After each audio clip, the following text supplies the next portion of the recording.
What's up, guys? This is Ed here once again for the Bullet Type Online YouTube channel, and it's time once again for another edition of Review in Blue. This time we're going to be taking a look at a rather obscure title, or at least it was a few years back, at least before it debuted on DVD. It's a slasher film.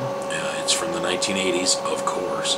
It's from director Joe Zito, and it's probably most well known for the fact that Tom Savini did the special effects.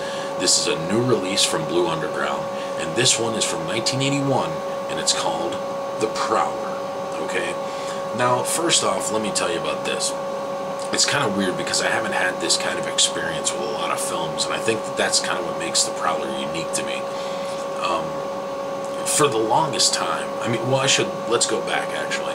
For the first time I seen this movie, I didn't really know what to expect. I knew that the killer would be pretty cool looking, judging from the cover art.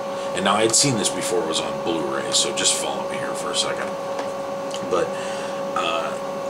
cool cover art, like I said, and it's a slasher film, and I'm a fan of slasher films, so it was definitely one that I wanted to go back and check out. I wasn't quite sure at the time if I had seen it when I was really young or not, but I had. When I watched it, I didn't really understand why anybody talked about it, other than the fact that Tom Savini did the special effects for it. I thought it was rather slow and boring, and just didn't have a lot to offer except for a few kills, and even those I wasn't horribly impressed with. But for some reason, years later, I got on a major kick for slasher films. I tried to track down as many of them as I can, buy bootlegs, everything. And going back and I checked out a lot of those films. Some were good, some were awful. But then something happened. I forget specifically why, but there was a reason why I had pulled out the Prowler DVD again to check it out. And upon that time watching it, I kind of had this just epiphany, I guess. I don't know what it is. But I really enjoyed the film, and I was surprised at how much I didn't like it prior to that.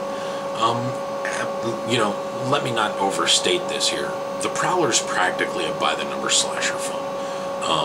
It takes place in a college town where they're having this graduation dance where years and years before there was a murder that happened according to this dance, and something that happens at the dance. I'm trying to be vague here because I don't want to give a lot of spoilers for the movie because there's not much to it really, so if you're going to see it, I don't want to spoil anything for you. But this killer comes to the town and starts killing people again on the night where they decide to have the graduation dance again, finally. The first year they decide to do it. And like I said, what you have basically is a by-the-numbers type slasher film with some amazing kill scenes. I mean, some really mean-spirited ones and some really nasty stuff. And it's Tom Savini at his best, just doing the good old nasty stuff that Tom Savini generally does. And it actually makes for a pretty fun slasher film. The killer is badass. It's kind of a guy in army fatigues, if you could see this, if you haven't seen this cover before.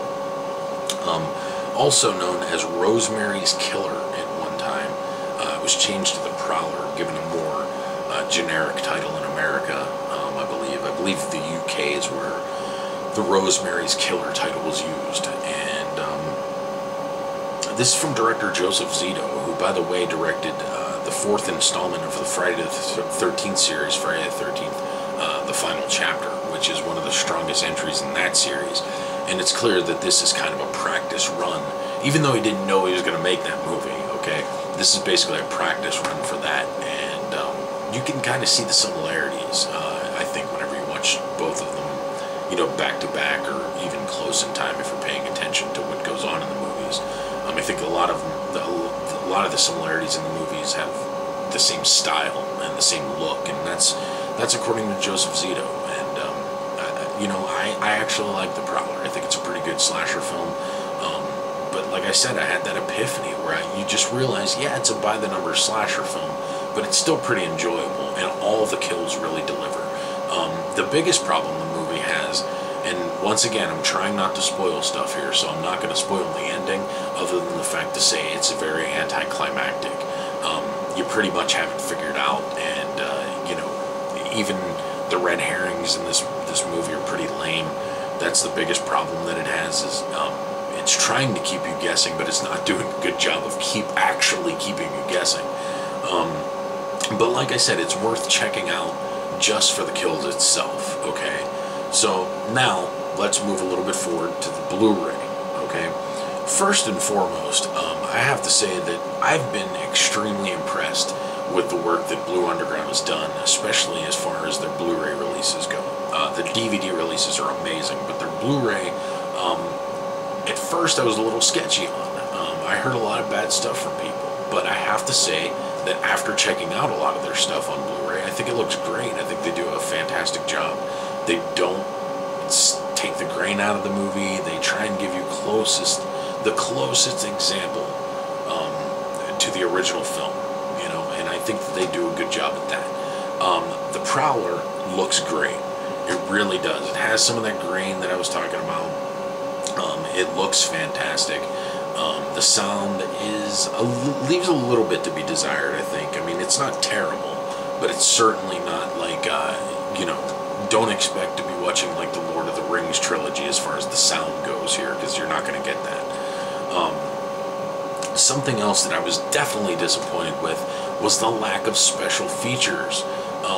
It comes with the same exact features that the DVD had, meaning it has an audio commentary with producer and director Joseph Zito, as well as Tom Savini, and it has Tom Savini's behind-the-scenes gore footage and a theatrical trailer, all of which were included on the DVD.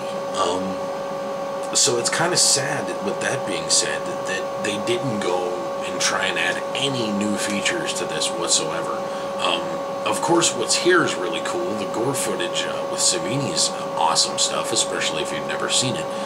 But basically what I'm saying is, if you already have the DVD of the Prowler, the only thing you're upgrading with this release right here is the picture quality. So if you love the Prowler, like if this is one of your favorite slasher movies, if you're just a die-hard fan of the Prowler, then you're going to want to pick it up. If you're kind of lukewarm on the movie to begin with, it's probably not going to warrant another DVD or another release for you. You're not going to want to double dip, especially if you already have the DVD. You know, especially it upconverts, you know, so it's kind of difficult to recommend that you buy it otherwise. I did enjoy it. I mean, I think the movie looks great on Blu-ray, but like I said, the special features are exactly what I say they are, and that's the same ones that were on the DVD, so that's a little disappointing, but you know, if you want to see it in HD, definitely pick it up. If you're not a big fan of it, I think that you could probably spend your money elsewhere and spend it better. So that's my review of the Prowler on this edition of Review in Blue. So thank you for checking out the videos, guys. I really appreciate all the support from everybody, and thank you to all of our subscribers as well. So once again, guys, this is Ed. Thanks for watching. See you next time.